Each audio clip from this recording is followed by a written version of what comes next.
My name is Sylvia. I am a 38-year-old housewife, working part-time. My only daughter, Melody, graduated from college last year and moved out. So now, I live with my 50-year-old husband, Victor. Now that I've finished raising Melody, I have a little more time on my hands these days. But then, my life took an unexpected turn. My husband and I met on a blind date. We liked each other from the first day. Things went quickly and we got married. Soon, we were blessed with a daughter. Even though it was my first time raising a child, I was determined to do my best for her. I quit my job at the same time as her birth and became a stay-at-home mom. I did all the housework and childcare by myself. My husband was not at all supportive. If he finished work early, he would go out for drinking, and on his days off, he would go out for fun. If not, he just sits around in his room doing nothing. And yet, he had this kind of attitude towards me. Housewives are easy, you know. You can enjoy yourself and live for free. He's so out of touch with the times. I've thought about divorcing him, of course. But I didn't want to divorce him just because he was uncooperative and had a nasty tongue. Besides, it would be better for my daughter if both parents were together. So I changed my point of view a little. I would raise my daughter on my own, without relying on my husband. He's only good for bringing in a paycheck. And that worked for a while. But when my daughter started middle school, my husband started taking money out of the house. I have to pay for company equipment. I have to pay for business entertainment. Under the guise of that, he often took a large amount of money from me. Naturally, the family finances were strained. So I started working part-time to help out. Still, my husband complains to me about anything. Don't try to talk to me about work. You're just a part-timer. What kind of work can a woman do? It's just as easy as playing. He said things like this to me. He probably has no respect for women in general. I didn't outwardly oppose it, but I was going to pay him back someday. Late one winter night, the house phone rang. I picked up the phone to find it was my uncle, my mother's brother. He told me that my mother had been rushed to the hospital by ambulance and was in critical condition. He gave me the name of the hospital, and I got ready to go. I woke up my sleeping husband. I begged my reluctant husband to get a car, and we drove to the hospital. My mother had been living alone since my father passed away a few years before. My father was a big, strong, and reliable man.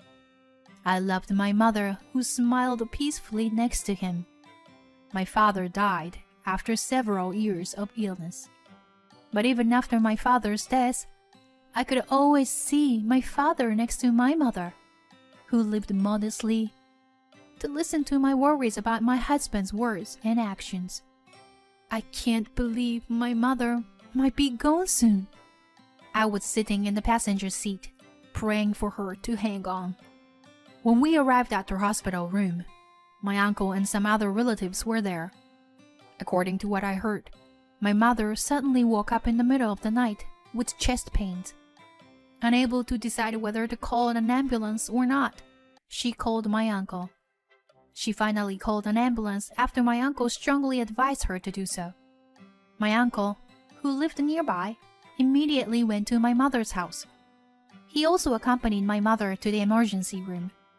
He called me as soon as he found out where they were taking her. I can never thank my uncle enough. My mother, lying in bed, was already unconscious. I could not speak to her, but I called out to her. The doctor who examined my mother told me that it would be a while before she would be in a critical situation again. My relatives and I called out to her and encouraged her. Then, we all started talking about arrangements that would need to be made. Suddenly, I heard a voice complaining. Huh, it's finally over. You called me up in the middle of the night, and it wasted my time. Hey, let's go home. It was my husband's voice. He was sitting in a chair in the corner of the room, showing his frustration. I was so preoccupied with my mother that I forgot he was there. Go ahead. Please go home without me. Although my mother is not conscious, it is possible that she can hear my husband's voice. If he keeps saying any more nasty words, I want him to get the hell out of there. Then my husband sighed, exaggeratedly, and said, Huh, she made me waste my time for what? She doesn't even have much money to leave. Well, she was a useless old hag until the very end, wasn't she? After he left, everyone was concerned and worried about me. I took a deep breath, calmed down, and told them, Thanks, I'm alright. Don't worry, I've decided to divorce him. I returned home just as my husband left for work, and I immediately packed a box of clothes for immediate needs. I made a delivery to my uncle's house and left home with my personal belongings. To tell the truth, I had been secretly planning to divorce my husband when he reached retirement age in a few years. But my husband's comment at the hospital made me decide to accelerate the schedule. I can't live under the same roof as a person who insults my mother like that. I took a room at a business hotel for the time being. Then, I contacted the lawyer I had been consulting for some time. That night, I received a call on my cell phone from my husband. Hey, why aren't you home? Your mom's still in the hospital, right? You don't have to take care of her, do you? I mean, the funeral's not even here yet, is it? Why don't you come home and cook dinner? Please leave me alone. I won't come home anymore. Victor, I'm divorcing you. Hearing that, my husband snickered. Huh? If you can do it, do it. You're just a housewife with a part-time job. And he hung up the phone. A few days later, however, he called again. He was a completely different man. What is this? What are these divorce papers and alimony demands? His voice was filled with impatience. Contrary to my husband, I was calm. I told you. I said I will divorce you. And the alimony is justified for the mental anguish I've suffered from you. What? What are you talking about? I've been through those horrible things you've ever said to me. I documented it in my diary and on my blog. My lawyer said that would be good evidence. What? Evidence? I guess he had no idea that I was working toward a divorce behind his back. Anyway, any further communications about the divorce would have to come through the lawyer. That was all I said and hung up the phone. A short time later, my husband and I finalized the divorce. Our savings of $200,000 will be divided among us. But his share was equal to the amount of alimony for the harassment. So we agreed that I would get all the savings. Of course, my husband did not accept these terms from the beginning. There is no such thing as a wife's share. I earned it. If you take over your useless mother's house, it's mine too. The lawyer calmly explained the situation each time to my husband. If we have to go to mediation or court, it will cost a lot of money. Is that what you want? By hinting about the money, my lawyer silenced my husband. When everything was finally settled, he said, You took all my money, you bitch. Are you alright? The lawyer looked at me with a bitter face and said he was concerned about me. But it didn't hurt me at all. My husband's words sounded like the howl of the loser. Less than 2 months after the divorce was finalized, my mother took her last breath. I served as a chief mourner with the help of my relatives. A short time later, I received a call from my uncle and his wife.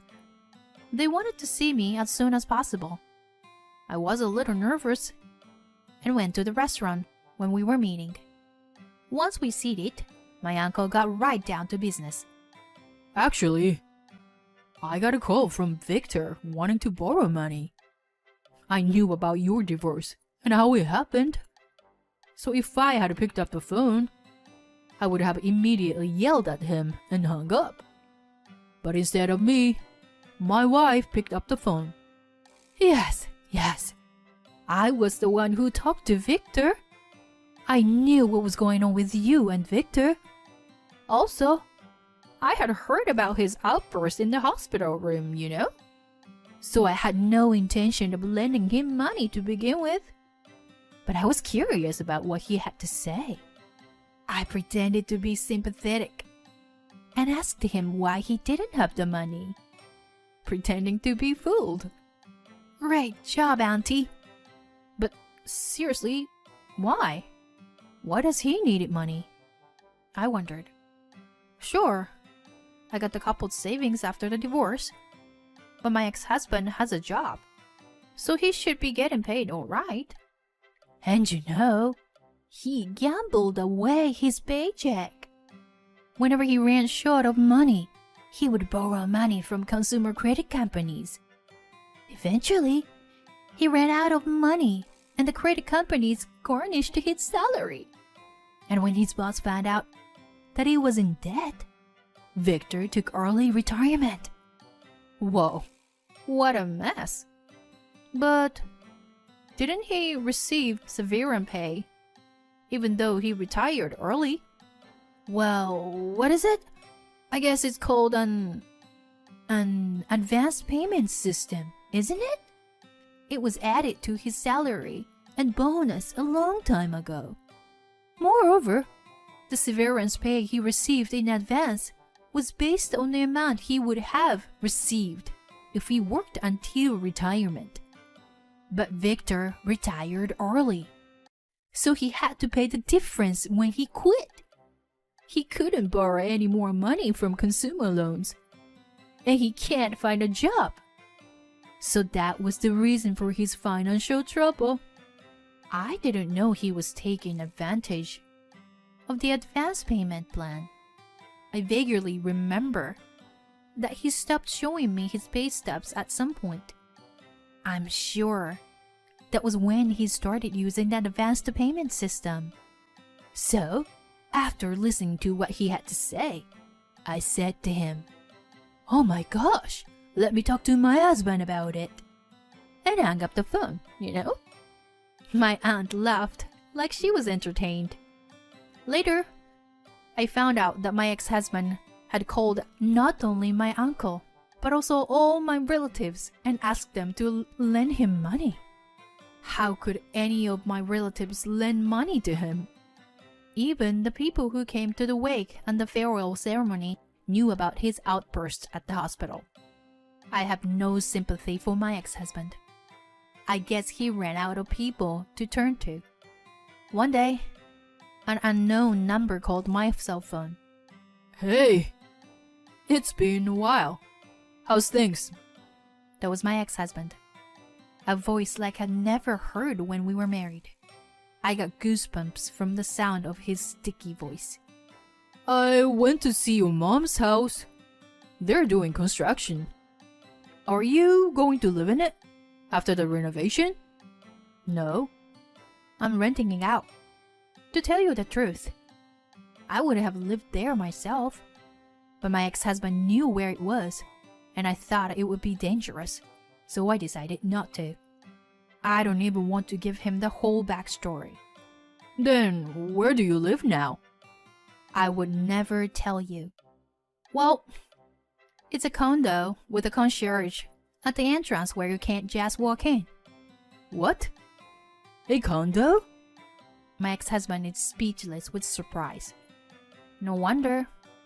I inherited a fortune from my mother that was way out of proportion to the alimony I received. The story goes back to when my father passed away a few years ago. He was a tax accountant, and during his illness, he asked a colleague in his profession to take care of my mother and my inheritance. I was already concerned about my ex-husband's money management when my father died. So, I had offered to disinherit. My mother inherited my father's huge estate without my ex-husband's knowledge. Back then, when my ex-husband asked about my father's inheritance, I lied to him. I told him that my father's inheritance was negative because of the mortgage on the house, so I renounced it.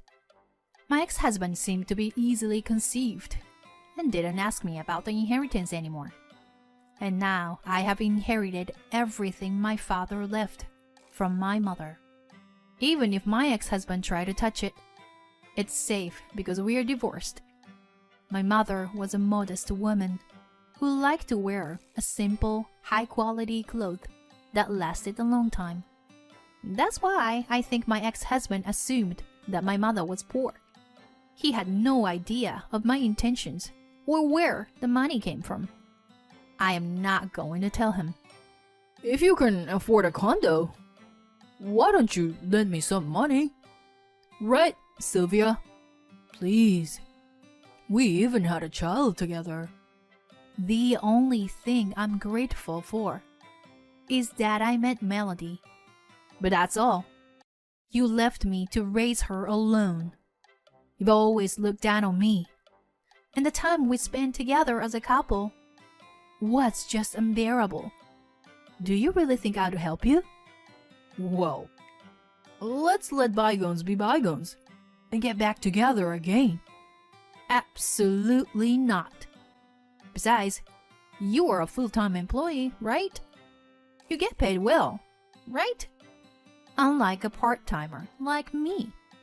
And if you work for a few more years, you'll get a retirement bonus, right? What? What? Anything wrong? You're getting a retirement bonus, right? You'd better use it wisely. Well then, goodbye. I finished what I wanted to say and hung up the phone. I pretended I didn't know about his financial crisis. I felt ashamed of myself that I used to be married to that guy. I set the number he called to block all incoming calls. One day, about 6 months later, my daughter Melody came to stay with me. Mom, I love your new place. I wish I could live in a house like this someday, she said as she looked around my room, which was a little too big for a one-person house. Melody, your place is nice too. You said you like it, didn't you? That's true, but I can't afford this kind of room with my salary. Well, it's only my first year though.